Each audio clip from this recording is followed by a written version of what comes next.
विद्युतलक्ष्मी प्रभुता पतंग आयुष्यते तो जड़ना तरंग पुरंदरी चा अनंगरंग शूराची ज्या क्षणनो प्रसंग नवराची ज्या क्षणनो प्रसंग।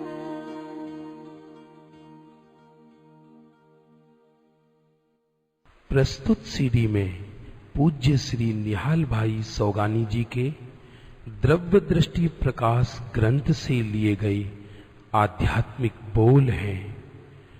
पूज्य श्री निहाल भाई जी परम पूज्य गुरुदेव श्री कांजी स्वामी के अनन्य भक्त थे। उनको गुरुदेव श्री के निमित्त से आत्मज्ञान की प्राप्ति हुई थी।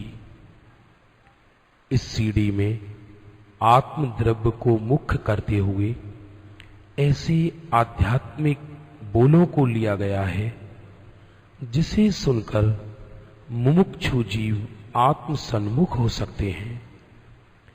प्रस्तुत सीडी के सौजन्यकर्ता स्वर्गीय श्री मणिकांत भाई के सुपुत्र ध्रुवेश एवं निहाल शाह मुंबई है। इन बोलों को स्वर प्रदान किया है संजय शास्त्री जेवर तीर्थ धाम मंगलायतन अलीगढ़ ने। स्टूडियो में अथक परिश्रम द्वारा सहयोग प्रदान किया है प्रवीण भाई गोगरी मुंबई ने। आशा ही नहीं पूर्ण विश्वास है कि यह सीडी मुमुक्षु समाज के लिए आत्म कल्याण हेतु एक अनुपम भेंट सिद्ध होगी। श्री सद्गुरुदेवाय नमः। परिणाम योग्यतानुसार हो जाता है। मैं परिणाम जितना नहीं। इसमें किसी को ऐसा लगे कि क्या परिणाम जड़ में होता है अथवा निश्चयाभास सा लगता है, लेकिन ऐसा कहने में तो अपरिणामी का जोर बताना है। निर्विकल्प होते ही अपने में से ही एक ज्ञान उघड़ता है जो सामान्य और विशेष को सहज जान लेता है। उसी को प्रमाण ज्ञान कहते हैं। परिणाम और त्रिकाली अर्थात परिणाम और त्रिकाल अपरिणामी दो मिलकर ही पूर्ण एक वस्तु है जो प्रमाण का विषय है।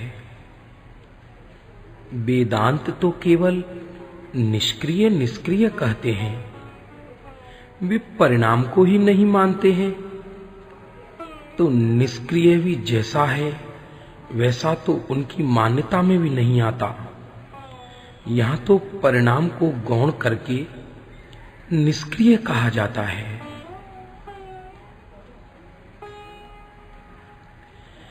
एक चक्र के अनेक पासे हैं, सभी पासे अलग अलग डिजाइन के हैं। जब किसी एक पासे की बात चलती हो तब दूसरे पासे की बात नहीं समझनी चाहिए।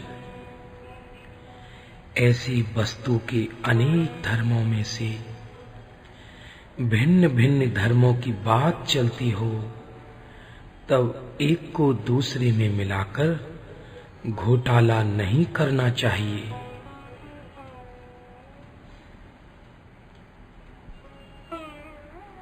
जब शुद्ध पर्याय बहिर्तत्व है, ध्यान बहिर्तत्व है, तब ध्रुव तत्व अंतः तत्व है। जब दो घर की बात चलती हो तब उसमें तीसरे घर की टांग डालने से घोटाला हो जाता है। ध्रुव तत्व अंतः तत्व है, तब शुद्ध पर्याय बहिर्तत्व है। शुद्ध पर्याय को अंतः तत्व कहें, तब अशुद्ध पर्याय को बहिर्तत्व कहते हैं। अशुद्ध पर्याय को अंतः तत्व कहें, तब कर्म को बहिर्तत्व कहते हैं। कर्म को अंतः तत्व कहें, तब नो कर्म को बहिर्तत्व कैसे कहते हैं। ऐसे सब घटा लेना चाहिए। सिद्ध पर्याय से भी मैं अधिक हूं, क्योंकि सिद्ध तो एक समय की पर्याय है और मैं तो ऐसी ऐसी अनंत पर्यायों का पिंड हूं। जैसे मेरू पर्वत अडिग है, मैं भी वैसे ही अडिग हूं। मेरू में तो परमाणु आते जाते हैं, लेकिन मेरे में तो कुछ भी आता जाता नहीं। ऐसा मैं अडिग हूं।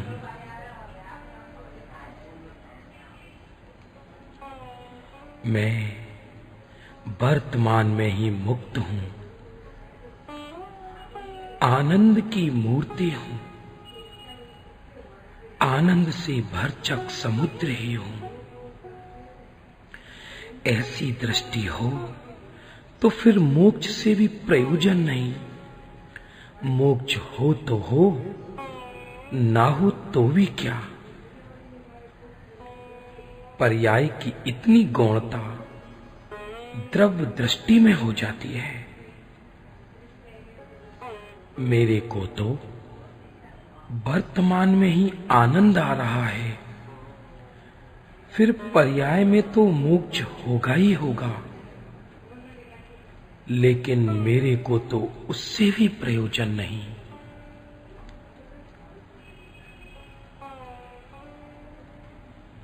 कुछ करना सो मरने बराबर है।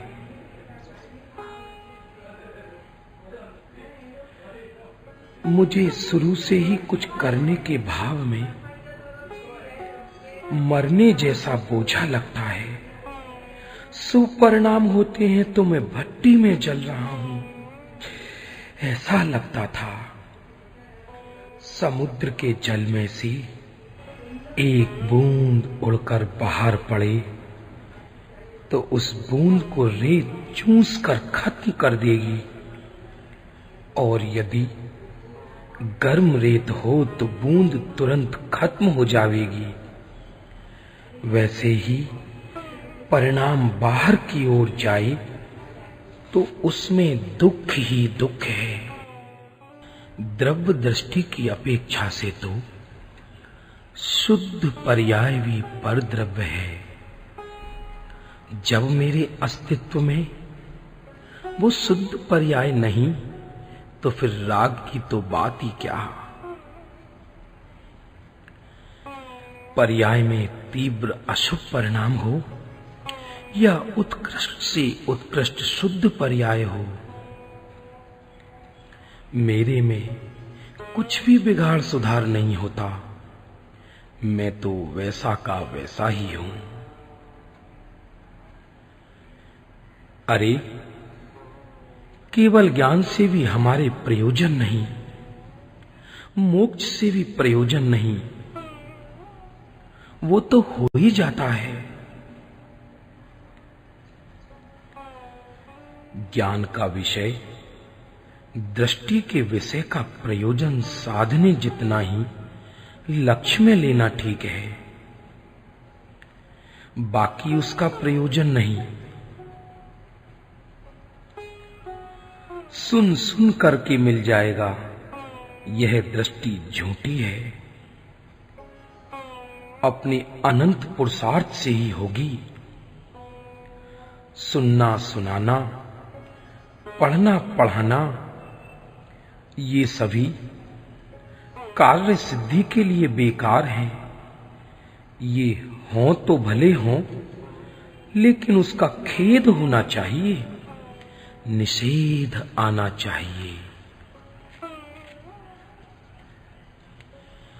मैं पहले तो सब सुन लूं, जान लूं, पीछे पुरुषार्थ करूंगा। ऐसे पीछे वाले सदा पीछे पीछे ही रहेंगे। यहां तो वर्तमान इसी क्षण से ही पुरुषार्थ करने की बात है।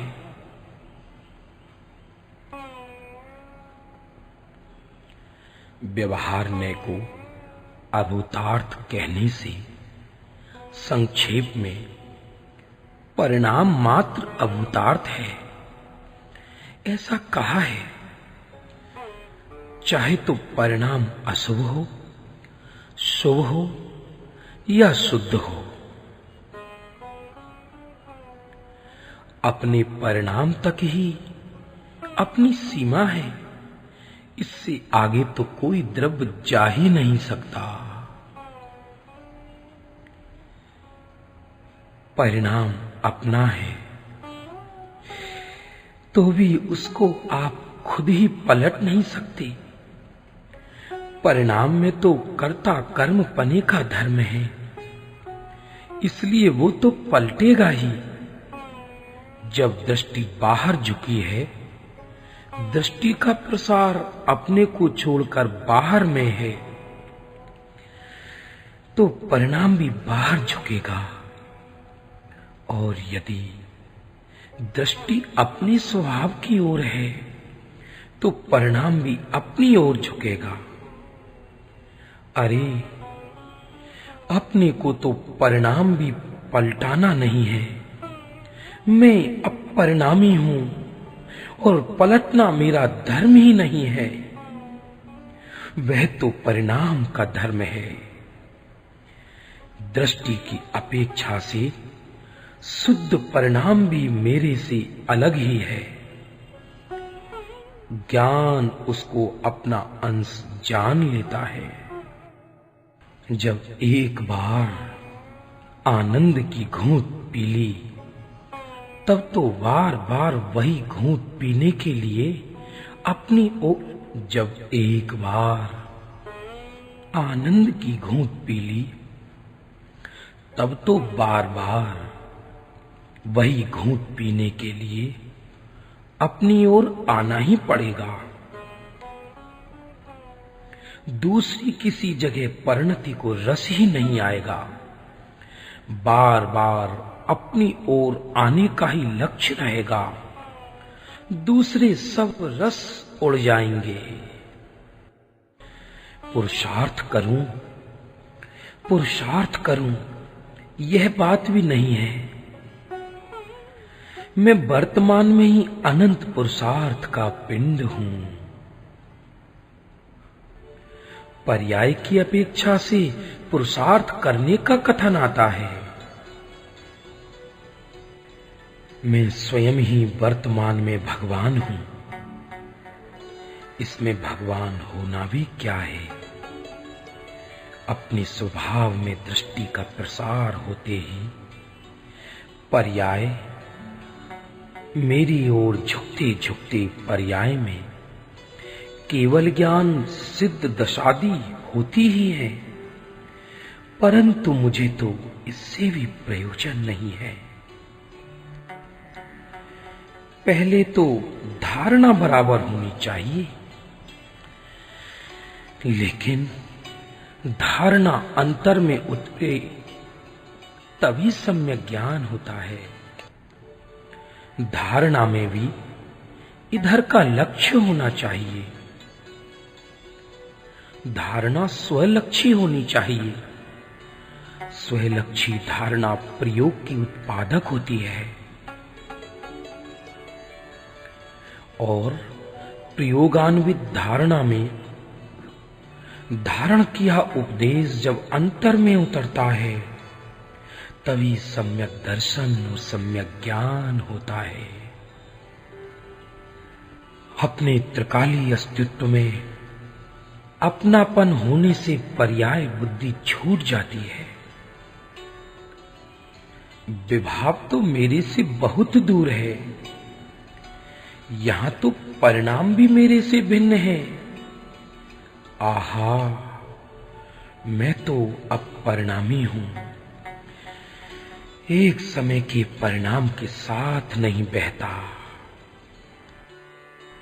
शास्त्र में व्यवहार की कितनी बातें जीव स्वच्छंद में नहीं चढ़ जाएगा, इसी हेतु से होती है, तो जीव उन बातों को पकड़कर एकांत में चढ़ जाता है, व्यवहार को उपादेय मान लेता है। मैं त्रिकाली परिणाम में नहीं जाता, त्रिकाली स्वभाव में अपनापन होने से परिणाम सहज ही मेरी ओर आता है। मैं वर्तमान में ही परिपूर्ण हूं, कृत्य हूं, मुझे कुछ करना धरना ही नहीं है। ऐसी दृष्टि होने पर परिणाम में आनंद का अंश प्रकट होता है और बढ़ते बढ़ते पूर्णता हो जाती है। दृष्टि के विषयभूत द्रव्य एकांत कूटस्थ ही है, पर्याय की अपेक्षा से पर्याय एकांत अनित्य ही है। इसका नाम सम्यक एकांत है। अशुभ परिणाम की काल में इस ओर का आत्मा के ओर का झुकाव मंद होता है और शुभ परिणाम के काल में इस ओर का झुकाव थोड़ा ज्यादा होता है, परंतु दोनों परिणाम के काल में दृष्टि का झुकाव तो वैसा का वैसा ही रहता है। लड़ाई के काल में बाहर लड़ाई की क्रिया होती है और राग में अशुभ राग की क्रिया होती है, पर मैं तो मेरे में ही अचल रहता हूं। मेरे में तो उस समय भी राग की क्रिया का अभाव है। आहा, मैं अडिग हूं, किसी से डिगने वाला नहीं हूं। ऐसा निश्चय होने पर निर्णय का फल आनंद आना चाहिए, तभी निर्णय सच्चा है। हर समय विकल्प से भेद विज्ञान करना नहीं पड़ता, वह तो सहज रूप से हो ही जाता है।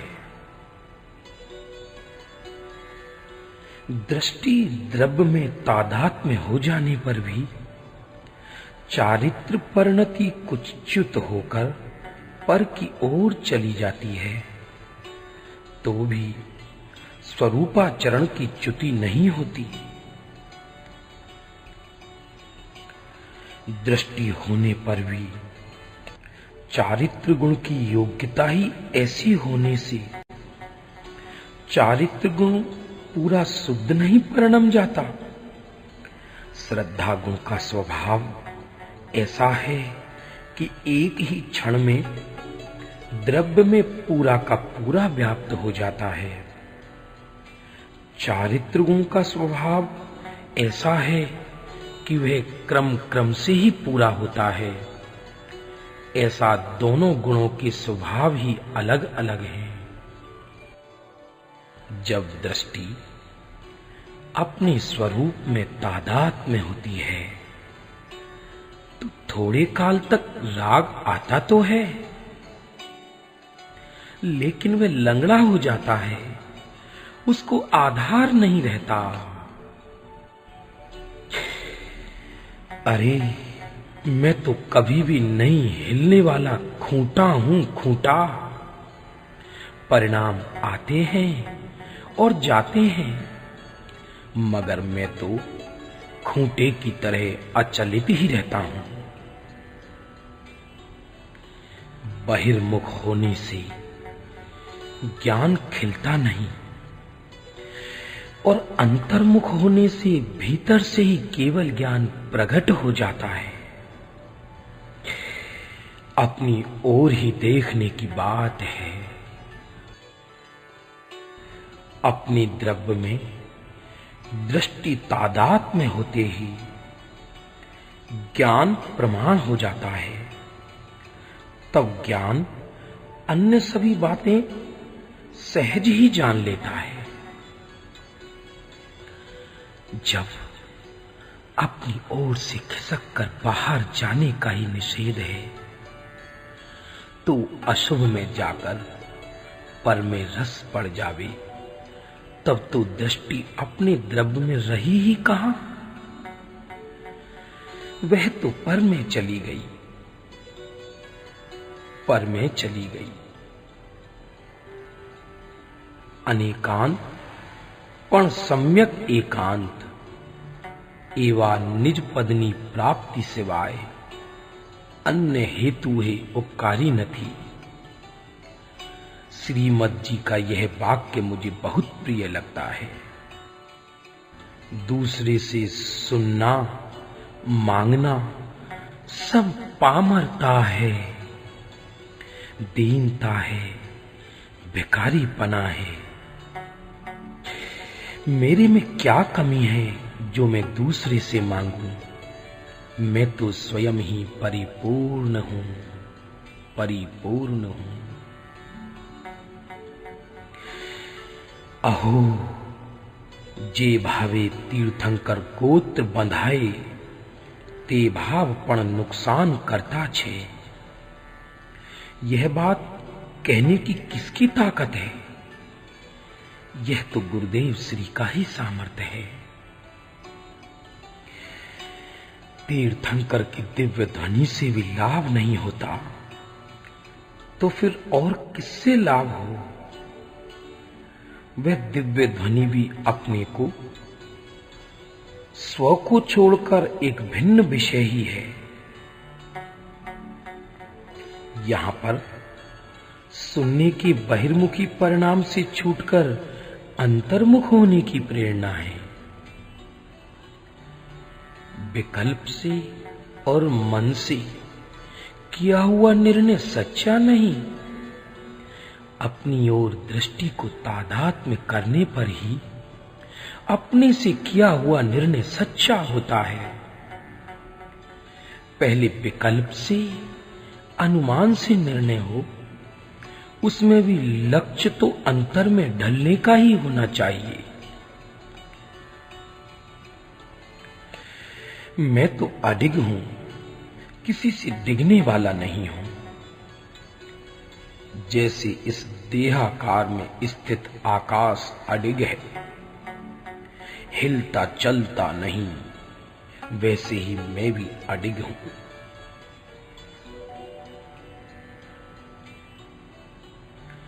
आहा, अंतर में आनंद की घूंट पीते पीते हुए बाहर में आना रुचि ही किसको? बाहर में आते ही तो बोझा लगता है, बोझा। चैतन्य की गठरी मैं ही हूं, ऐसी पकड़ हो जाने से मति श्रुत ज्ञान अंतर में ढल जाता है। इसलिए अंतर में ढलने के लिए उपदेश में कहने में आता है, मैं वर्तमान में ही समझ का पिंड हूं। अरे असाता के उदय में सम्यक दृष्टि को दुख का वेदन होता है, लेकिन असाता के उदय में सम्यक दृष्टि को दुख का वेदन होता है, लेकिन अपने स्वभाव की अधिकता के वेदन में उस वेदन की गौणता मुख्य हो जाती है। ज्ञान में शांति के वेदन के साथ साथ दुख का वेदन आता है, परंतु वह वेदन मुख्य नहीं होता। ज्ञानी को अपने स्वभाव की अधिकता रहती है, अपने स्वभाव की अधिकता कभी नहीं छूटती। अहो, जब दृष्टि अपने स्वभाव में प्रसर जाती है, तब पांचों समवाय अपने ज्ञान में गेय हो जाते हैं। अज्ञानी उत्पाद व्यय के साथ साथ चलता जाता है, परंतु ज्ञानी ने नित्य द्रव्य में अपना स्थापित किया है। अतः वह उत्पाद व्यय के साथ नहीं चला जाता, किंतु उत्पाद व्यय को जान लेता है।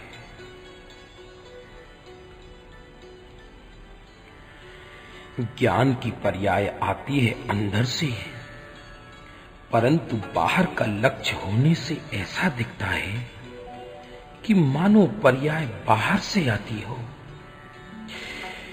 इसलिए अज्ञानी को पर से ज्ञान होता है, ऐसा भ्रम हो जाता है। अनंत तीर्थंकर हो गए, लेकिन अपने को तो गुरुदेव श्री ही सबसे अधिक हैं। जैसे अपने को धन की जरूरत हो, कोई लखपति अपनी जरूरत अनुसार धन दे देवे, तो अपने लिए तो अन्य करोड़पति से भी अधिक है। ऐसे ही गुरुदेव श्री अपने लिए तो तीर्थंकर से भी अधिक हैं। अपना हित तो इनसे हुआ है। द्रव्यलिंगी होकर 11 अंग तक पढ़ लेते हैं, परंतु त्रिकाली चैतन्य दल में अपनापन स्थापित नहीं करते। यही भूल है, दूसरी कोई भूल नहीं।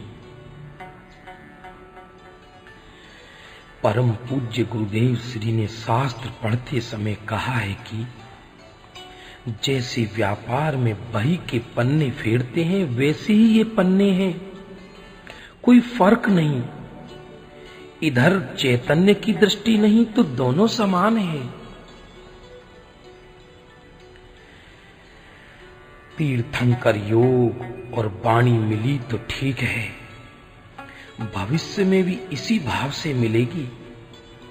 ऐसे उसमें होश आता है तो उससे कैसे छूटेगा? लाभ मानता है तो कैसे छोड़ेगा? अरे ऐसे भाव से नुकसान ही है, लाभ नहीं।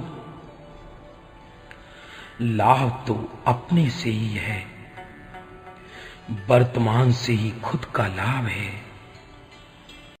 ऐसा जोर ना होवे तो पर में अटक जाएगा। तीव्र प्यास जिज्ञासा लगनी चाहिए। प्यास लगे तो जैसे तैसे बुझाने का प्रयत्न किए बिना रहे ही नहीं। अरे सब बात का मसाला गुरुदेव श्री ने तैयार कर रखा है, जिससे कोई बात विचारनी ही नहीं पड़ती।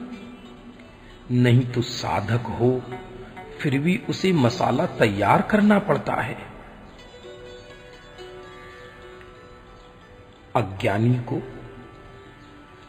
कसाई की मंदता में थोड़ा विषय छूटे तो इसमें ठीक मानने लगते हैं, लेकिन वह भी तीव्र कसाई ही है, उसमें कसाय रस भरा है।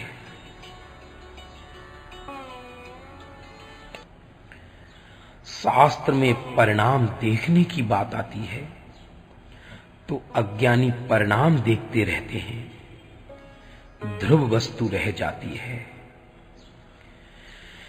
परिणाम को ही देखते रहने में परिणाम के साथ एकता होती है, परिणाम में एकता नहीं रहती, अनित्य में नित्य चला जाता है।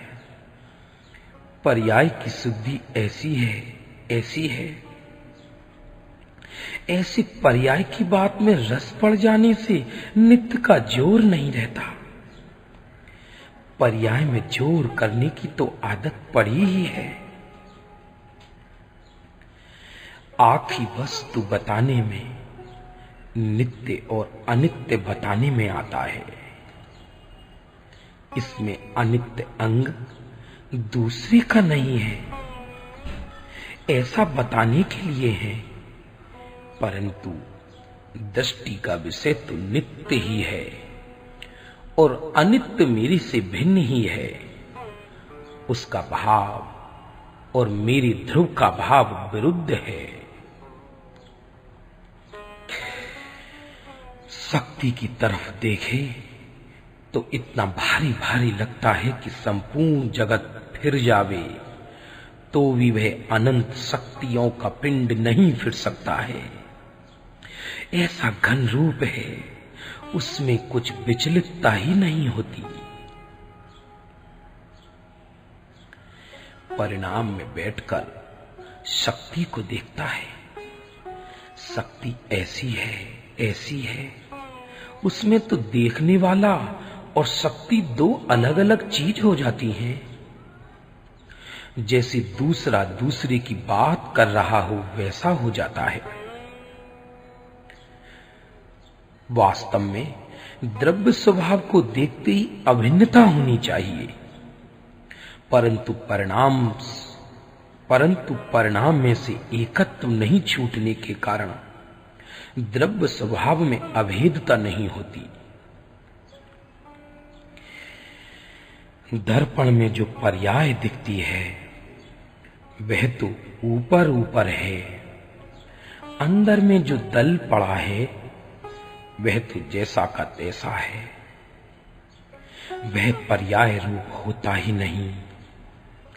ऐसा त्रिकाली स्वभाव का दल वैसा का वैसा ही है, पर्याय में आता ही नहीं।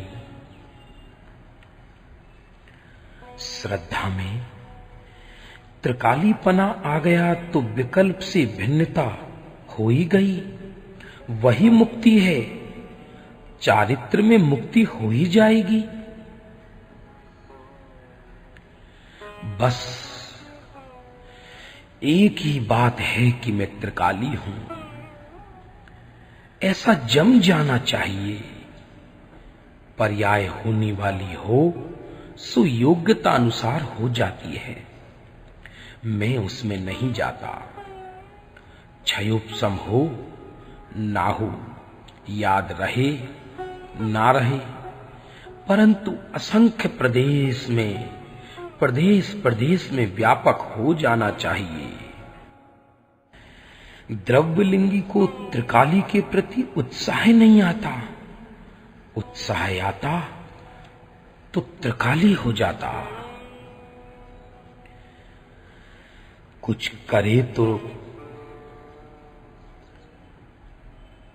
करे नहीं तो गमे नहीं, ऐसी आदत हो गई है। लेकिन कुछ करे तो गमे नहीं, ऐसा होना चाहिए।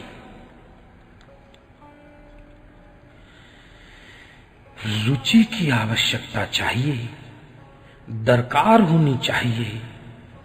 विकल्पों से थकावट होनी चाहिए। तीव्र प्यास लगे तो चैतन्य को ढूंढे ही ढूंढे।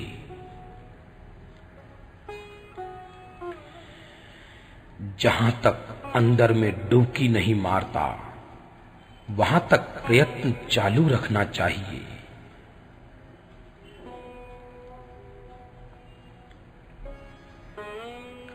कोई एकांत से वेदांत में खिंच नहीं जावे, इसलिए दोनों बातें बताई हैं। पर्याय दूसरे में नहीं होती, कार्य तो पर्याय में ही होता है। ऐसा कहें तो वहां चोट जाते हैं। ऐसा तो है ना, ऐसा तो होना चाहिए ना। अरे भाई, क्या होना चाहिए? छोड़ दे सब बातें जानने की। मैं तो त्रिकाली ही हूं, उत्पाद वह कुछ मेरे में है ही नहीं।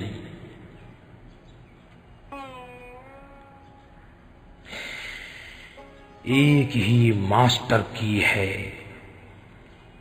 सब बातों में सभी शास्त्रों में एक ही सार है, त्रिकाली पनी में अपनापन जोड़ देना।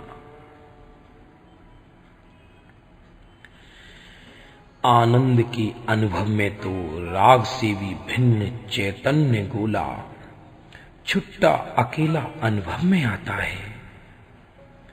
उसके आनंद की क्या बात करें, अंदर से निकलना ही गमे नहीं, बाहर में आते ही भट्टी भट्टी लगे।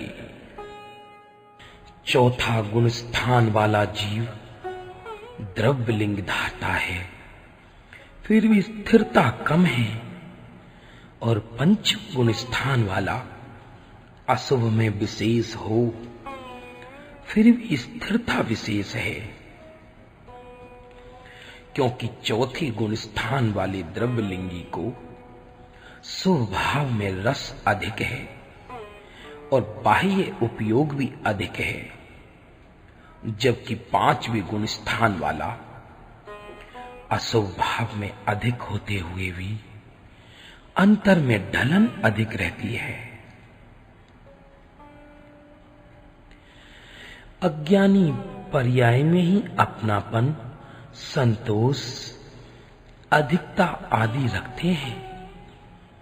पर्याय में उल्लास तो है ना, पर्याय में विशेष तो है ना, पर्याय ने द्रव्य का महात्मा तो किया ना, पर्याय अंतर में तो ढलती है ना।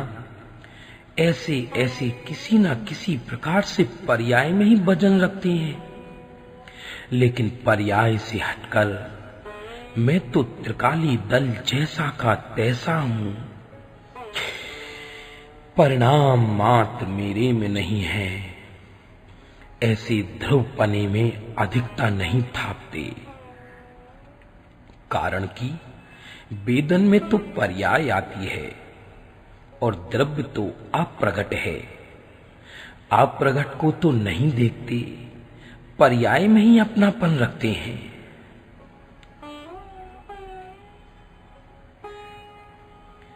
मैं इस अपेक्षा से नित्य हूं, इस अपेक्षा से अनित्य हूं, ऐसे दोनों ठीक ही है, ऐसा अज्ञानी कहते हैं। अरे मैं नित्य ही हूं, ऐसा जोर देना तो भूल गया, तो क्या रहा? अनादि का जो था वो ही रहा। विचार मनन से वस्तु प्राप्त नहीं होती है, क्योंकि ये पर्याय बहिर्मुखी मन की संग वाली है। वस्तु अंतर्मुख ध्रुव तत्व है।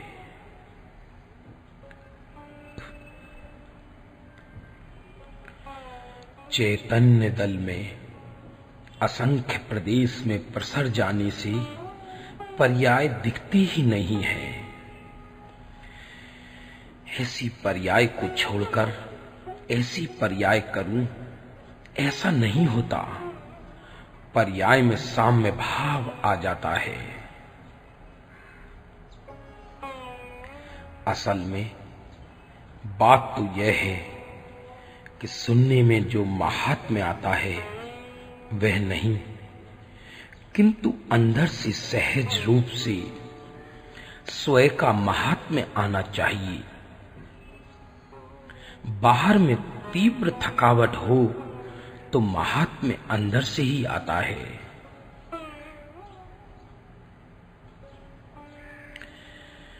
अपरिणामी में सदा जोर आना चाहिए। परिणाम में विकल्प से हटने का और आह्लाद रूप अनुभव में जाने का भाव होता है, लेकिन अधिकता इससे नहीं। अधिकता तो त्रिकाली में ही रहनी चाहिए। श्रवण वांछन आदि तो सब ऊपर ऊपर की बातें हैं। अंदर से सहज रूप भाव आना चाहिए। यहां तो दातार हो जाने की बात है, यहां से ले लूं ऐसी बात ही नहीं। एक बार लाभ मिला तो दूसरी बार भी लाभ मिल जाएगा, यह प्रत्यक्ष लाभ मिल रहा है ना। ऐसे ऐसे करके अज्ञानी उसमें ही रुक जाता है। अंदर के दातार की बात तो रही नाम मात्र, और बाहर के दातार की मुख्यता है। शास्त्र में बात आई कि बर्फ के संयोग से पानी ज्यादा ठंडा होता है, ऐसे अधिक गुणवान के संग में रहने से ज्यादा लाभ होता है। ऐसा सुनने पर वहां अज्ञानी चौंट जाता है, असंग की बात छोड़ दी, असंग की बात छोड़ दी, गुणहीन का संग छोड़कर गुणवान का संग किया, परंतु असंगता रह गई।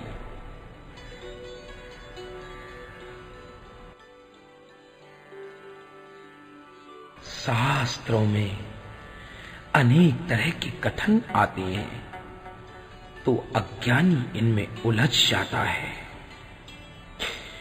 लेकिन निश्चय की बात मुख्य करके निमित्त का ज्ञान करने का ये भूल जाता है, क्योंकि अनादि से संग का अभ्यास है ना।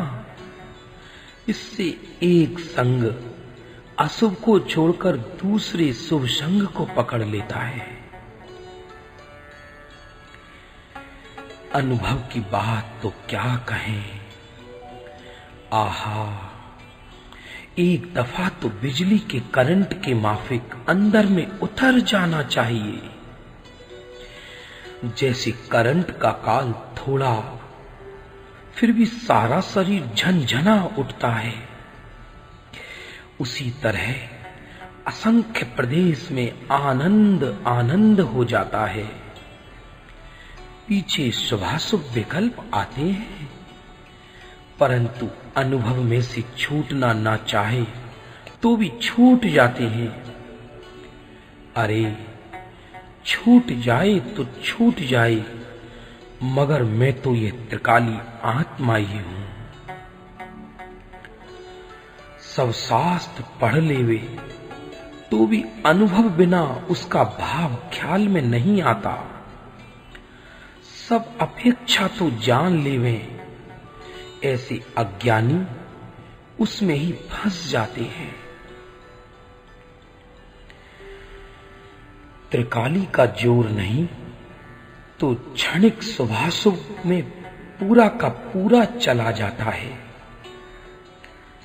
क्षणिक दुख आया तो त्रिकाली दुख मानने लगे, क्षणिक सुख आया तो त्रिकाली सुख मानने लगे, और जो त्रिकाली में अपनापन हुआ तो क्षणिक पर्याय जो योग्यता अनुसार होने वाली है वह हो, मैं उससे नहीं खिसकता।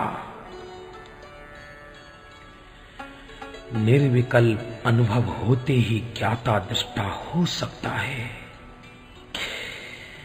ऐसे विकल्प से ज्ञाता मानकर होने वाला था सो हुआ, ऐसा मानकर समाधान में जो सुख मानते हैं वह सुख तो जैसा अघोरी मांस खाने में, सुअर विष्टा खाने में, पतंगा दीपक में सुख मानता है, उस प्रकार का है। निर्विकल्प अनुभव के बिना धारणा में ठीक मानना, सुख मानना, यह तो कल्पना मात्र है, वास्तविक सुख नहीं है, वास्तविक सुख नहीं है। अरे पूज्य गुरुदेव श्री ने इतना स्पष्ट कर दिया है कि कभी कोई कमी नहीं छोड़ी, सूक्ष्म पहलुओं का भी पूरा पूरा खुलासा किया है। योग्यता हो तो सुनते ही सीधे सीधे अंदर में उतर जाते हैं। इसलिए कहते हैं कि ऐसी उनकी काल लब्धि है, तो अज्ञानी कहता है, अरे पुरुषार्थ को तो उड़ा दिया। पर अरे भाई, पुरुषार्थ इससे जुदा थोड़ी ही है। कोई स्वच्छंदता ना कर लेवे इसलिए पुरुषार्थ करना, ऐसा कहा है। त्रिकाली में अपनापन होने में पुरुषार्थ होता ही है, लेकिन यह पर्याय जितना मैं नहीं हूं, मैं तो त्रिकाली दल हूं, त्रिकाली दल हूं। जो निर्विकल्पता होती है उसमें तो पूरा जगत देह विकल्प छह उपसम ज्ञान आदि कुछ दिखता ही नहीं, एक खुद ही खुद दिखता है। अंदर में जाए तो बाहर का कुछ दिखे ही नहीं। अरे भाई, तू अपने सारे के सारे असंख्य प्रदेश में चैतन्य मूर्ति हो, उसी में बैठे रहो ना, उठकर कहां जाते हो। शास्त्र से क्या नहीं होता ऐसा सुने, और बराबर है ऐसा कहे, परंतु अंदर में तो ऐसा मानता है कि बाहर से शास्त्र से ज्ञान आता है, वाणी से लाभ होता है। लेकिन मान्यता में सुनने से प्रत्यक्ष लाभ होता दिखे तो थोड़ा सा और सुन लो, इसमें क्या नुकसान। अरे भैया, इसमें नुकसान ही होता है, लाभ नहीं। ऊपर से नुकसान कहे और अंदर में लाभ मानकर प्रवृत्ति, यह कैसी बात। अज्ञानी उसमें अटक जाते हैं। विकल्प की भूमिका में भी निर्णय नहीं होता, उसको निर्विकल्प निर्णय होने का अवकाश ही कहां है। इतनी लगनी रहती है कि मैं कब एकांत में बैठूं, एकांत में बैठने की लगन रहती है। फिर भी एकांत नहीं मिले तो वैसे ही अंदर में एकांत बना लेता हूं। एकांत ना मिले तो इसके लिए तड़पता नहीं, आकुलित नहीं होता। जैन दर्शन ही एक ऐसा है कि जो वीतराग होने से दूसरे को अपने समान बना लेता है। यह इसकी मूल विशेषता है। दूसरे मत वाले शिष्य को बहुत कुछ दे देवे, किंतु पूरा तो नहीं देते, क्योंकि कसाई युक्त हैं। असल में तो मिथ्यात्व में तीव्र दुख लगना चाहिए। तीव्र दुख लगे तो सच्चे सुख बिना संतोष हो नहीं सकता। दुख की वेदना सुख को सोधे बिना रहती ही नहीं।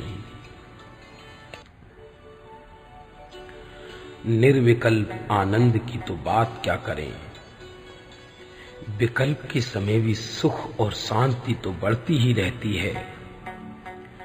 फिर भी निर्विकल्प आनंद तो इससे भी बहुत ऊंचे दर्जे का है। इस आनंद में से छूटने से तो इतना दुख ही दुख होता है कि जैसे बर्फ में पड़ा हुआ बर्फ से छूटकर अग्नि में प्रवेश करे तो जैसा दुख होता है वैसा निर्विकल्प में से निकलने पर होता है।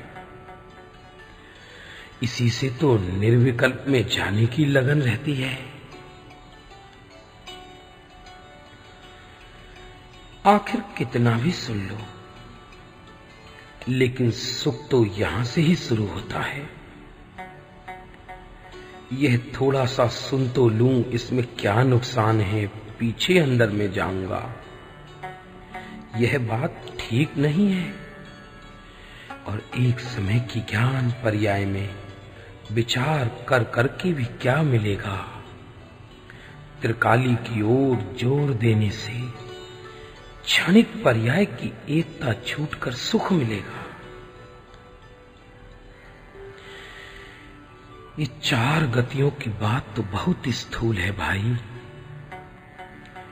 यहां तो सिद्ध गति और सिद्ध पर्याय से भी अधिक ध्रुव में अपनापन करने की बात है।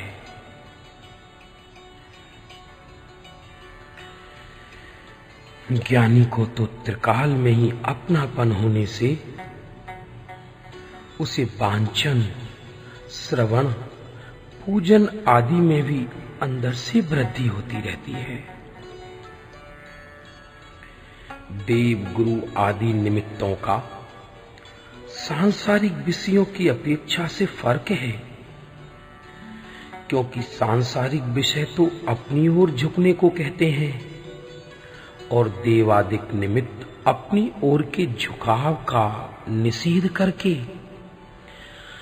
स्वात्मा की ओर झुक जाओ ऐसा कहते हैं। इसलिए देवादिक निमित्तों में फर्क कहने में आता है, लेकिन जो जीव अपनी ओर नहीं झुकता है और देवादि की ओर ही झुके रहते हैं, उसने तो सांसारिक विषयों की तरह ही इन्हें भी अपना विषय बना लिया, तो कोई फर्क नहीं रहा। जब मुनिगण अपने लिए अपनी शास्त्र में रमती हुई बुद्धि को व्यभिचारिणी मानते हैं, तो नीचे वालों की तो व्यभिचारिणी बुद्धि है ही। इस पर भी जीव यहां ऐसे लेते हैं कि मुनिगण तो अपने लिए बुद्धि व्यभिचारी माने, वह तो ठीक है, परंतु अपन तो थोड़ी शक्ति वाले हैं। अपने को तो शास्त्र आदि का अवलंबन लेना चाहिए ही। ऐसा थोथा आधार लेकर वहां संतोष मानकर अटक जाते हैं। पहले में पहला तो त्रिकाली में प्रसर जाना का है, यही सर्वप्रथम कर्तव्य है। एक समय की पर्याय में ही तो वेदन आता है, शक्ति में तो वेदन है नहीं। इसलिए यह वेदन ही प्रसिद्ध होने से उसको ही अज्ञानी आत्मा मान लेता है। वास्तव में तो आत्मा क्षणिक पर्याय में जाता ही नहीं, वैसा का वैसा ही त्रिकाल रहता है। उसी में अपनापन हुए बिना सुख शांति हो नहीं सकती। गुरुदेव श्री के उपदेश में इतना खुलासा है कि इस नींव से धर्म पंचम काल तक टिकेगा, ऐसा दिखता है। परिणाम में बैठकर त्रिकाली वस्तु को देखने से वस्तु भिन्न दिखती है।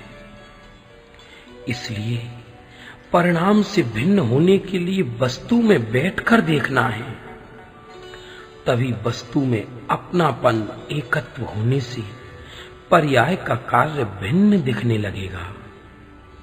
और ऐसी भिन्नता दिखने से पर्याय का नाश होते हुए भी द्रव्य में अपनापन तो त्रिकाली में ही रहता है। तभी तो पर्याय के नाश होने से आकुलता नहीं होगी और इधर में त्रिकाली में बैठने से सुख शांति बढ़ेगी। असल में तीव्र दुख मिथ्यात्व का लगे तो सुख मिलता ही है। विकल्प में इतना तीव्र दुख ही दुख लगे तभी सुख की ओर जाते हैं तो सुख मिलता है। मुझे तो ये सट आवश्यक नहीं, एक ही आवश्यक है। वह पढ़कर इतना आनंद हुआ था कि वह मुझे स्पष्ट याद है। पूज्य गुरुदेव श्री ने वस्तु स्वभाव कितना स्पष्ट कर दिया है। वह तो पका पकाया हलवा है, अपन तो सीधा खाते हैं। नहीं तो हमारी तो शास्त्रों में से निकालने की इतनी शक्ति है ही कहां। एक समय की ज्ञान पर्याय स्वतंत्र है, पूर्व पर्याय भी कारण नहीं। उसमें 3 काल के पदार्थ जानने की ताकत है। ऐसा सुनकर मुझे तो ऐसी चोट लगी, तब से मेरा पढ़ना कम हो गया। चलो ना, पर्याय का स्वभाव ही जानने का है, तो सहज जानने में आ जाएगा। आकुलता क्यों करें? यह अंतर में सुख पियो ना। न्याय आदि नक्की करने में आकुलता होती है, अपने को तो सुख चाहिए। असल में बात यह है कि सबकी सब धारणा तो अज्ञानी सच्ची भी कर लेता है, परंतु पर्याय में बैठकर अहम भाव रखकर द्रव्य को देखता है तो द्रव्य जुदा का जुदा पड़ा रहता है। पर्याय में बैठकर द्रव्य को नहीं देखना है, किंतु द्रव्य में बैठकर द्रव्य को देखना है, तो द्रव्य में अपनापन प्रसर जाता है। पर्याय में बैठने से तो द्रव्य तो दूर ही पड़ा रहता है। गुरुदेव श्री की सिंह गर्जना ऐसी है कि दूसरे को निर्भय बना देती है। वही जंगल के सिंह की गर्जना तो दूसरे को भयाकुल बना देती है। दोनों में बहुत फर्क है, बहुत फर्क है। थोड़ा यह तो कर लूं, यह तो जान लूं, सुन तो लूं, यह सब अटकने का रास्ता है। असंख्य प्रदेशों में प्रसर कर पूरे का पूरा व्यापक होकर तन में रहो ना, सुख शांति बढ़ती जाएगी, विकल्प आदि टूटते जाएंगे। भूख प्यास लगे तो उसको बुझाए बिना चैन नहीं पड़ता। ऐसे जो विकल्पों में दुख ही दुख लगे तो सुख सोध ही लेवे, उसके बिना चैन ही ना पड़े। ऐसा ही स्वभाव है। निर्विकल्प ध्यान के पहले अनेक प्रकार का चिंतन घंटों तक चले, वह भी निर्विकल्पता का कारण नहीं है, वह तो अटकाव है। निर्विकल्पता तो अंदर से उग्र अवलंबन से ही होती है। निर्विकल्पता तो अंदर में उग्र अवलंबन से ही होती है। विचार रूप ध्यान तो रुकावट है, वह अवलंबन नहीं। अवलंबन तो अंदर में लिया हुआ है, उसमें ही उग्रता होने पर निर्विकल्पता होती है। यदि अटकाव रूप विचार आदि को कारण माना जाए तो विचार से छूटकर अंदर आ नहीं सकते। अटकाव मानने में ही अंदर आ सकते हैं। मंद शक्तिवश पर्याय में अनेक तरह का विचार चलता है, उसमें उल्लास भी होता है, किंतु ऐसा चिंतन आदि कारण नहीं बल्कि अटकाव है।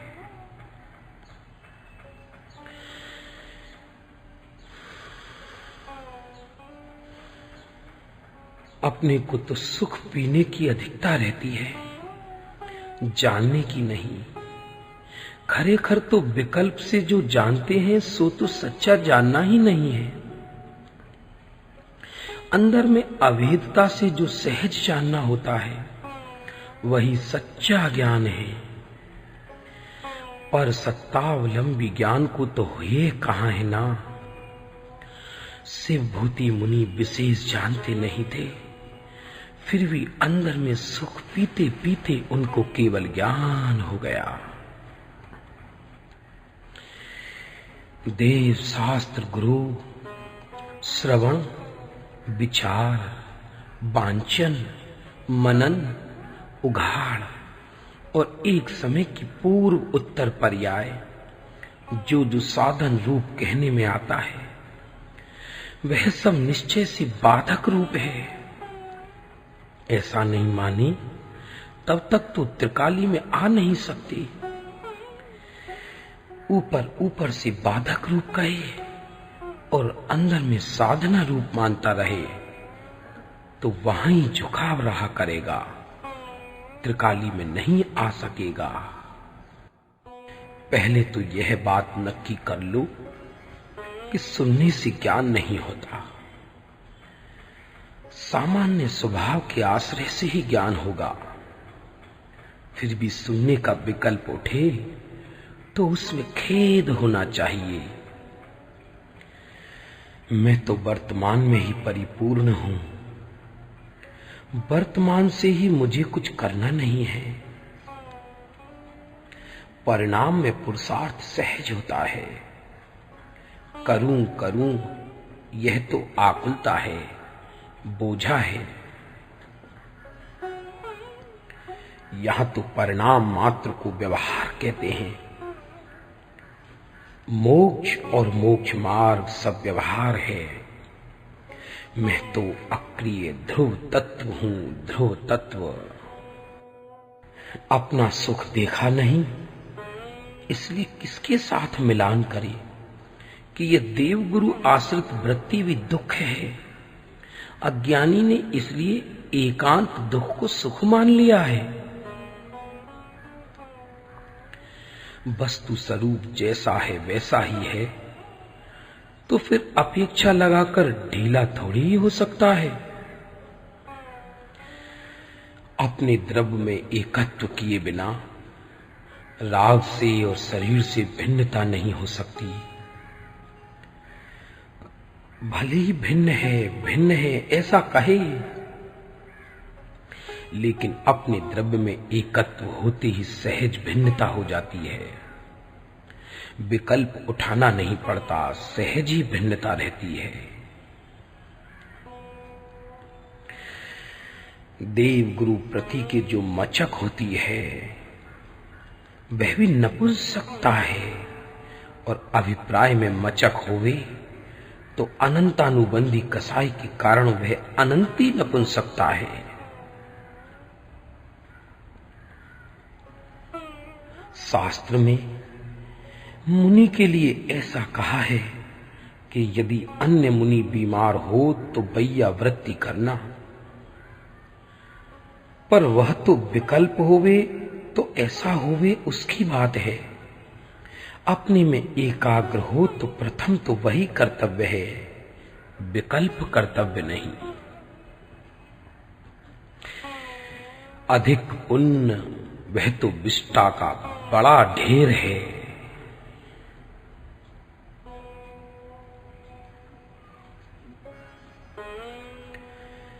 केवल ज्ञान की पर्याय भी जब उपेक्षणीय है, दृष्टि का विषय नहीं, तब फिर क्षयोपशम ज्ञान की तो बात ही क्या।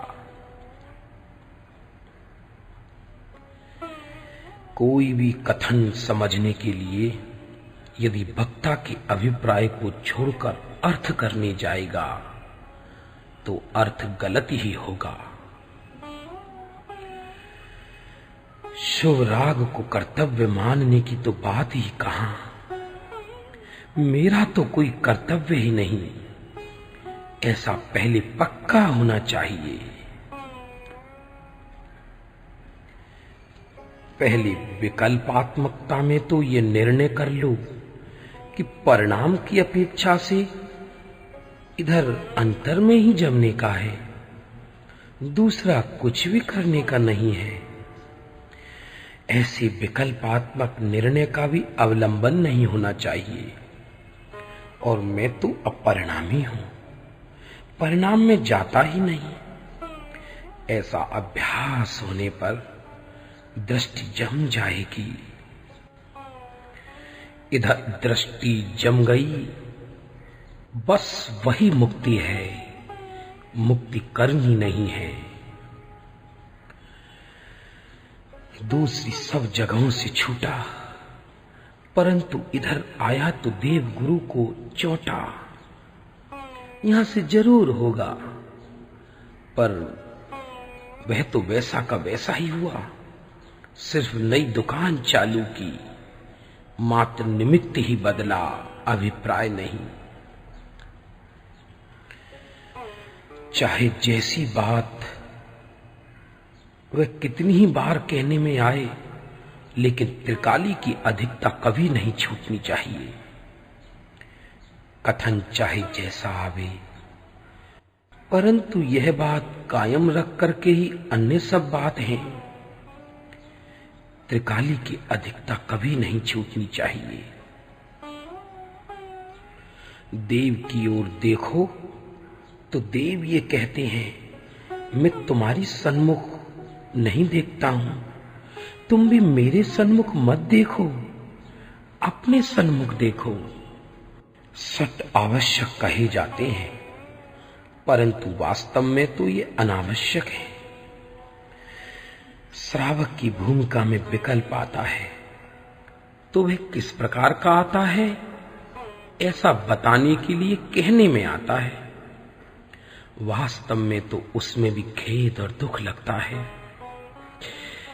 स्वभाव सुख में जमते ही विकल्पों की आकुलता भासित होती है। ये आवश्यक भी दुख भाव है। ये उपाधि कैसे हो सकते हैं? शुद्ध जीवास्तिकाय की दृष्टि बिना शास्त्र में जो कथन आते हैं उनकी कितनी हद तक मर्यादा है वह समझ में नहीं आता, और दृष्टि होने पर ज्ञान में सहज ही सब बातें समझ में आ जाती हैं। सर्वार सिद्धि के देव 33 सागर तक चिंतन मनन करते हैं, फिर भी केवल ज्ञान नहीं होता। और इधर अंतर मुहूर्त एकाग्रता होने पर केवल ज्ञान हो जाता है। जानने से प्रयोजन सिद्धि नहीं होती, लीनता से सिद्धि होती है। जिसको जो रुचि होती है उसको उसी रस की मुख्यता होती है। इसी से मरण समय भी उसी रस की उग्रता होती जाती है।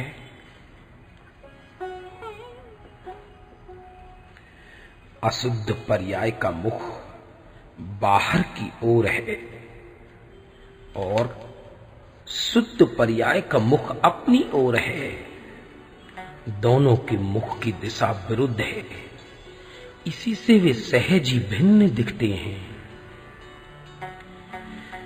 यहां तो महाराज साहब ने भूमिका तैयार कर दी है। बस अब तो थोड़ा सा सुख का बीज बो देना, जिससे महा आनंद आनंद होवे। फूल बाग में हो या जंगल में, उसको कोई सूंघो या ना सूंघो, उसकी कीमत तो स्वयं से है। कोई सूंघे तो उसकी कीमत बढ़ नहीं जाती, अथवा नहीं सूंघे तो वह कुमला नहीं जाता। इसी तरह से कोई अपने को जाने या न जाने, उससे अपना मूल्य थोड़ा ही है। अपना मूल्य तो अपने से ही है। कोई मान सम्मान देवे न देवे, सब धूल ही धूल है, उसमें कुछ नहीं, कुछ नहीं।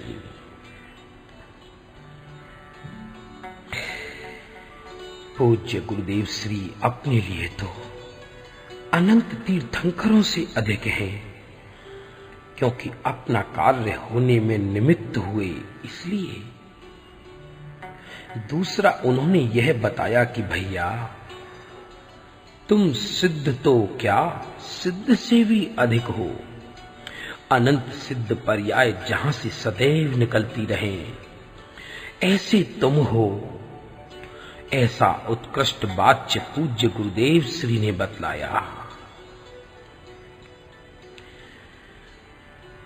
द्रव्य की सलामती देखते ही पर्याय भी सलामत हो जाती है। मैं वर्तमान में ही अक्रिय हूं, कुछ करना नहीं है। ऐसी दृष्टि होने पर ज्ञान क्रिया सहज उत्पन्न होती है। जानने आदि का विकल्प भी आता है, परंतु इस पर वजन नहीं जाना चाहिए। यह सब गौण रहना चाहिए। अपनी कार्य सीमा परिणामों तक ही है, उससे आगे नहीं जा सकते। लड्डू आदि भोग ही नहीं सकते, लेकिन जो थोड़ी सी मचक से राग होता है वह तो मुझे सहज ही आग के समान विस्तुल्य लगता है। कोई तो धारण कर लेते हैं, कोई धारणा के रटन करते हैं, लेकिन भाई धारणा करके क्या तेरे को किसी को दिखाना है कि मैं जानकार हूं? धारणा सहज होती है। मैं धारणा कर लूं यह तो बोझा उठाना है। धारणा के ऊपर जो वजन ही नहीं आना चाहिए, धारणा होनी तो चाहिए ना, ऐसा वजन नहीं होना चाहिए। सहज हो तो हो। चिंतन भी भट्टी सा लगना चाहिए। वह भी दुख भाव लगे तो वहां से हट सकेंगे, नहीं तो वहां से क्यों खिसकेंगे। मार्ग में आता है तो ठीक, किंतु उसको दुख भाव जानना, उसमें एकत्व नहीं करना। चिंतन भी चिंता है, आकुलता है। चिंतन जहां से उठता है उस भूमि में जमे रहो, उसी भूमि में जमे रहो। अरे अपन तो साक्षी भाव में भी नहीं आते। अपन तो ऐसी भूमि में है जहां से एक साक्षी भाव तो क्या, अनंत साक्षी भाव उठते रहेंगे। एक समय के साक्षी भाव में मैं पूरा का पूरा आ जाऊं तो मेरा नाश हो जाएगा। साक्षी भाव में भी एकत्व नहीं करना। जहां से वे उठता है वही भूमि, जहां से वो उठता है वही भूमि मेरा स्थल है, मैं हूं।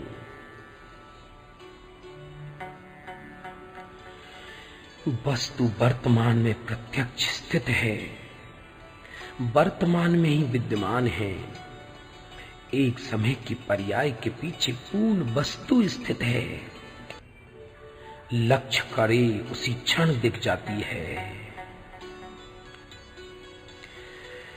देव शास्त्र गुरु की इज्जत करते हैं, कीमत करते हैं, तो वही कहते हैं तू तेरी कद्र कर, तू तेरी कद्र कर।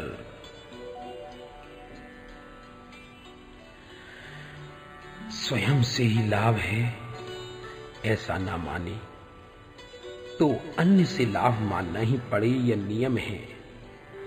और अपने से ही लाभ है ऐसा माने तो पर से लाभ माना ही नहीं जाता, यह भी नियम है।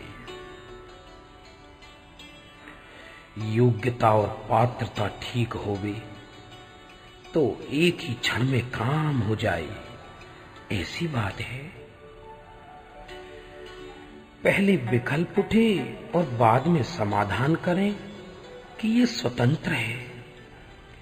विकल्प के साथ ही साथ उसी क्षण उससे भिन्न होना चाहिए।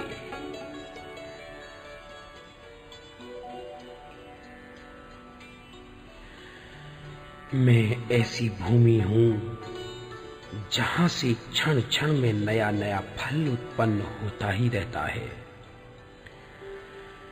जैसे भूमि से ऋतु ऋतु के अनुसार अनेक फल उत्पन्न होते रहते हैं, वैसे मैं ऐसी भूमि हूं जहां से सुख का फल उत्पन्न होता ही रहता है। मैं अमृत रस से भरा हुआ हूं। मैं तो ऐसी भूमि हूं जिससे फल के लिए जल की भी जरूरत नहीं रहती, क्योंकि मैं स्वयं ही सुखरूप हूं, दूसरे पदार्थों की अपेक्षा ही नहीं।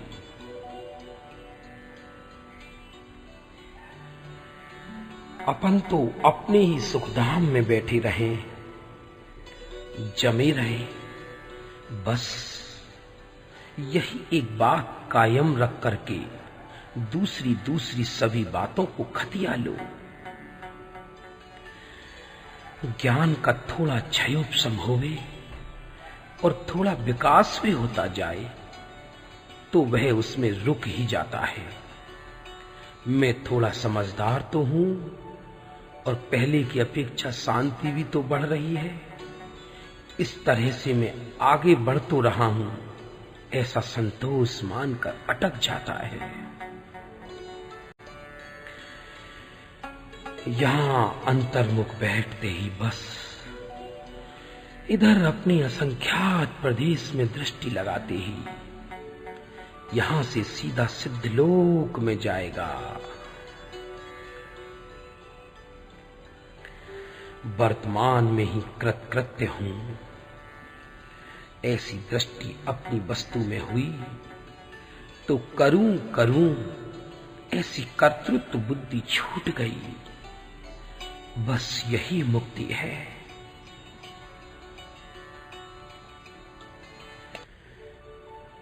अपने सुखधाम में सदा जमे रहना, बस यही बात 12 अंग का एकमात्र सार है। दृष्टि खुले बिना शास्त्र का अर्थ भी यथार्थ रूप से खतिया नहीं सकते। खतियाने में इधर आत्मा की मुख्यता कभी गौण नहीं होनी चाहिए। इधर की मुख्यता कायम रखकर ही सब कथन खतिया लेना चाहिए।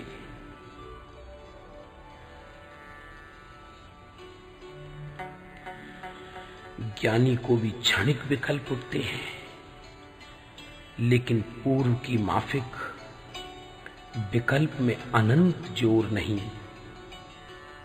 विकल्प उठते हैं किंतु पछाड़ खाकर खत्म हो जाते हैं। सहज सुख का अनुभव राग के साथ साथ बरतता ही है। इसलिए ज्ञानी हर्ष भाव को भी प्रत्यक्ष दुख रूप जानते हैं। परंतु जिन्हें सहज सुख प्रकट नहीं हुआ, वे किसके साथ मिलान कर हर्ष भाव को दुख रूप मानेंगे। जो आनंद में मस्त है, उसकी मस्ती में आनंद की ही बात आती है। शुद्ध बुद्ध चैतन्य घन स्वयं ज्योति सुखधाम, कैसी सुंदर बात श्रीमद जी ने की है।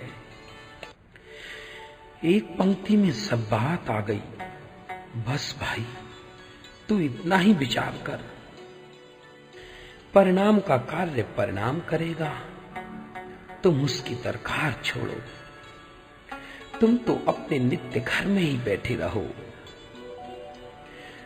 अपने द्रव्य स्वभाव में बैठे तो तब तो सब सहज ही सहज है। परिणाम का चश्मा लगाया हुआ हो तो स्वयं परिणाम रूप ही भासता है, अपरिणामी नहीं रहता। मैं अधिक हूं, यही स्वयं का महात्म्य भाव है। मैं कोई भी भाव में विकल्प में खिसकता नहीं, तणीजता खींचता ही नहीं। वैसा का वैसा और वही का वही हर समय रहता हूं। विकल्प के साथ, परिणाम के साथ खिसकता ही नहीं हूं। क्या दर्पण का दल क्षणिक आकार में खिसकता है? वैसा का वैसा ही रहता है। ऐसा ही मैं भी सदा वैसा का वैसा ही रहता हूं। कहां एक समय का भाव, और कहां त्रिकाली सामर्थ्य है। त्रिकाली सामर्थ्य के पास एक समय के भाव की क्या शक्ति।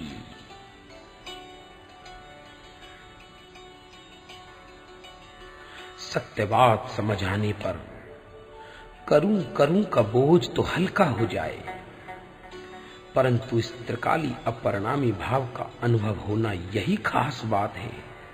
यह अनुभव करो। मुमुक्षुओं की लगनी तो अच्छी हो गई है, लेकिन यहाँ की मुख्य बात यह है कि हमारा भी लक्ष्य छोड़ो। यह बात नहीं छोड़ी जाती। तुम ऐसी अच्छी बात बताते हो तो तुम्हारा लक्ष्य कैसे छोड़े, तुम्हारी सन्मुखता कैसे छोड़े। लेकिन असल में तो अपनी सन्मुखता बिना यह बात समझ में ही नहीं आती। अरे भाई, तू एक समय की पर्याय में आ नहीं जाता है। तू तो अनंत पर्यायों का पिंड है। यदि तू एक पर्याय में आ गया तो अन्य सभी पर्याय विधवा हो जाएंगी, विधवा हो जाएंगी।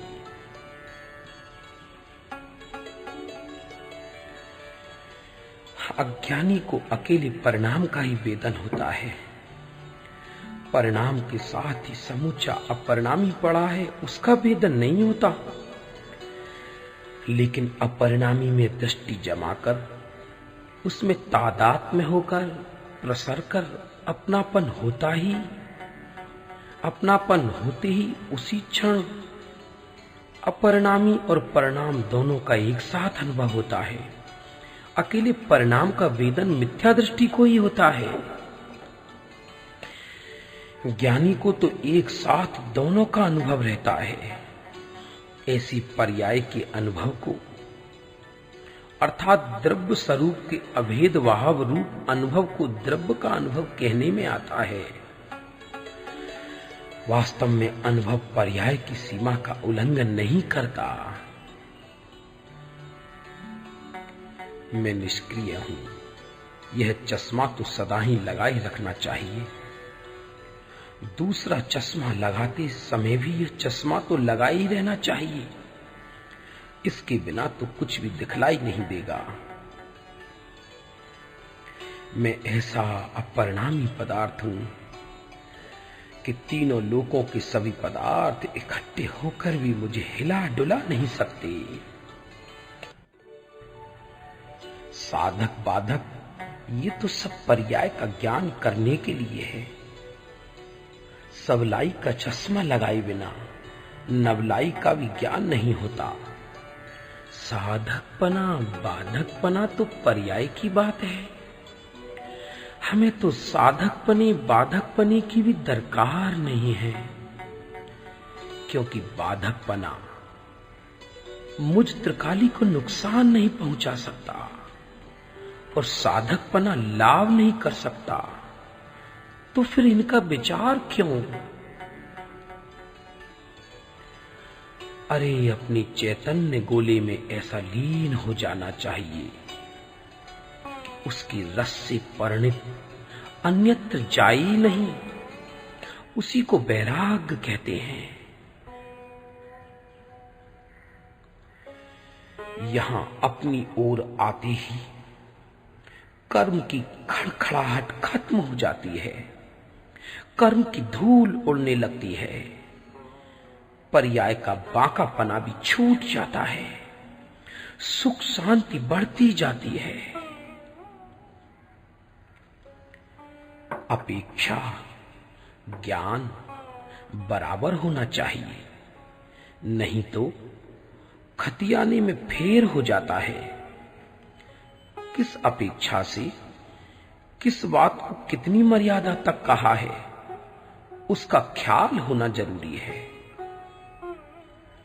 अरे निश्चयाभास होने का भय छोड़ देना चाहिए। निश्चयाभासी तो तब कहें कि जब पर्याय में स्वाभाविक सुख प्रगटा ना हो, परंतु जिसको सुख अनुभव हुआ है वह निश्चयाभासी हो ही नहीं सकता। पर्याय को जहां अंदर में जाना है, वह तो निवृत्ति प्रवृत्ति दोनों से रहित है। फिर भी वहां जाने वाले को निवृत्ति का ही विकल्प बीच में आता है, प्रवृत्ति से खिसकने का ही भाव आता है। यह नियम है। नियम होने पर भी उस पर वजन नहीं है, ऐसा ही भाव बीच में आ जाता है।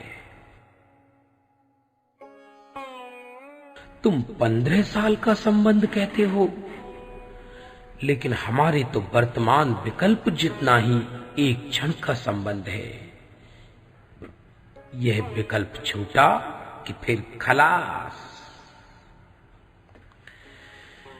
चक्रवर्ती को 96,000 रानियां और वैभव आदि होने पर भी वर्तमान जिस पदार्थ की ओर लक्ष्य जाता है, उसी का वह भोक्ता कहलाता है। परंतु अभिप्राय में तो उस पदार्थ का भोक्ता उसी क्षण खत्म हो गया।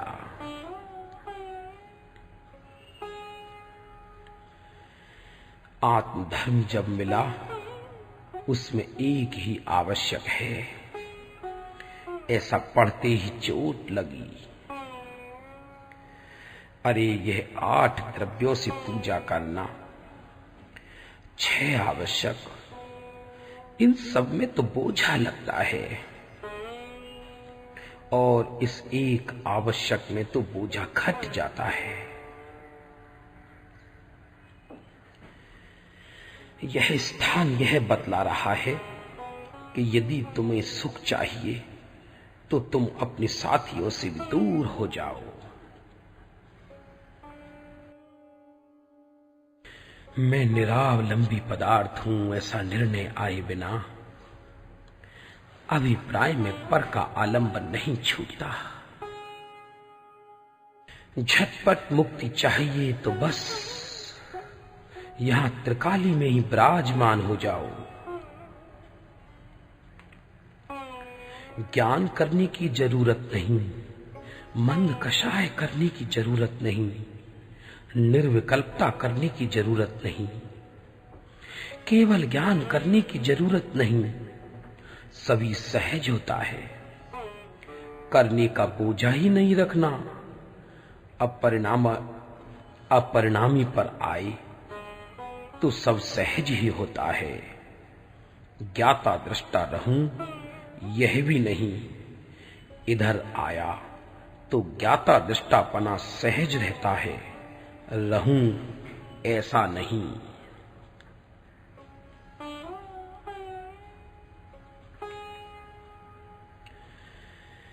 इंद्र नृत्य करके बाहर में लौकिक अपेक्षा से खुशी मान रहे हों, तो भी उनके अंदर में जो सहज सुख चलता है, उसमें वह हर्ष भाव भी सहज ही दुख रूप लगता है।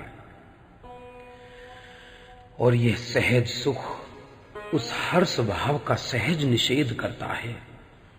बाहर में तो इंद्र हर्ष भाव से खुशी मनाते हैं। जितना भी देव शास्त्र गुरु की ओर लक्ष्य जाता है, उतना ही नुकसान है। बहिर्मुख उपयोग होने से लाभ नहीं है, यह बात पक्की हो जानी चाहिए। सारी दुनिया को छोड़कर इधर आया तो इधर थपाट लगाकर कहती है कि अरे भाई तू तेरी ओर जा, तू तेरी ओर जा।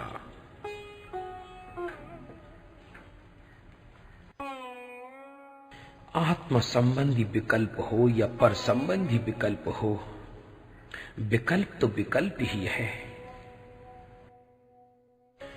जैसे भोंगली को पकड़े हुए सुख को ऐसा लगता है मैं उल्टा हूं, यदि सुलटा होता तो फौरन उड़ जाता। ऐसे अज्ञानी को ऐसा लगता है कि मैं विकारी हूं, इसलिए आत्मा को कैसे प्राप्त कर सकूं। अरे भाई, सुलटे उल्टे की बात ही नहीं है। परिणाम से छूटा तो ध्रुव पर ही आएगा। भोंगली को सुख छोड़ता तो उड़ ही जाता, क्योंकि उड़ना तो उसका स्वभाव है। ऐसे परिणाम से खिसके तो त्रिकाली दल में ही आएगा। ध्रुव तत्व पर पांव रखो, दृष्टि रखो, तो पर्याय में सब कार्य सहज ही होगा। आचार्य भगवंत तो निरंतर आत्म रस का ही पान करते थे, अमृत रस में ही मग्न रहते थे। जैसे अच्छा भोजन करते समय अपने कौटुंबिक जनों की याद आती है, वैसे ही आचार्य देव को करुणा आती है। अरे भाई, तुम्हारे पास भी आनंद का दरिया भरा पड़ा है, तुम भी उसको पियो पियो। वस्तु साक्षात मौजूद पड़ी है, मात्र कल्पना नहीं करना, लेकिन उस रूप हो जाना, तन में होकर असंख्य प्रदेश में व्याप्त हो जाना। जब वस्तु साक्षात है तो फिर मात्र कल्पना क्यों करना, उस रूप परिणम जाना। अपने त्रिकाली ध्रुव गुरु को गुरु बनाकर जो शुद्ध पर्याय प्रगटी, तो बाहर में उस वाच्य के बतलाने वाले पर गुरु का आरोप किया जाता है। परिणाम में फेर फार करना मुझ चैतन्य खान का स्वभाव ही नहीं है। पुरुषार्थ की खान ही में हूं, तो फिर एक समय के पुरुषार्थ में करने की आकुलता क्यों? अपनी अनंत परिणति को नित्य रहकर भोगते रहो। खंड खंड होकर भोगने में तो अपना नाश हो जाता है। अरे मैं निरालंबी तत्व हूं, इसकी तो पूरी मुख्यता होनी चाहिए और दीनता का पूरा पूरा दुख मालूम होना चाहिए।